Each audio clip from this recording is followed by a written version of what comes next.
Well, you're going to love our next interview. Of all the people that we managed to track down in the Hajj is a Hollywood movie actor, Omar Reagan, now a Muslim. Thanks so much for joining us. You've acted in the movie Rush Hour 2 as a double for Chris Tucker. Tell me about how you went from Hollywood to Hajj. That's an amazing journey in itself. Yeah, when you put it like that, it kind of, I don't know. It's the first thing that comes to my mind, like, wow, how did I get here?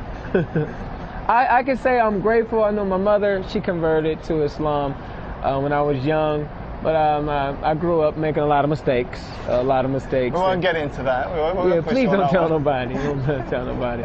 But then I started working, and I was always raised to be a good person. And then I joined up with this group called the Canadian Dawah Association, which I ended up being the program developer for it. And we started doing little functions like Stop the Violence and things in Canada and things in the U.S. And then they said, hey, we're sending you to Hajj. And I was like, what?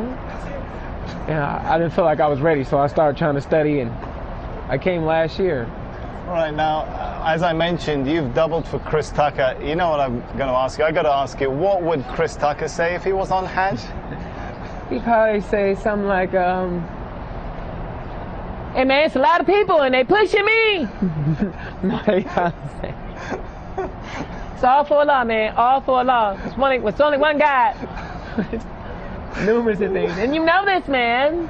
They do this. I got new life.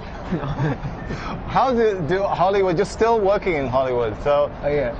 It's quite an interesting balancing act. Do Hollywood and Hajj really go together? You can maintain those two roles. Hollywood and Hajj.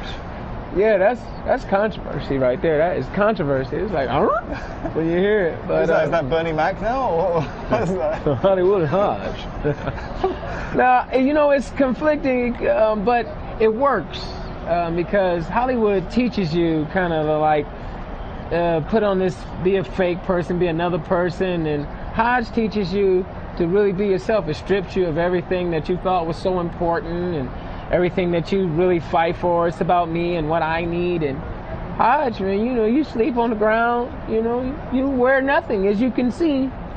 No, we don't want to really show you wearing nothing. He is dressed, by the way. That is true. That is true. But you stripped of all those worldly possessions, you know, and you kind of, everybody's on the same level, no matter how much money you have.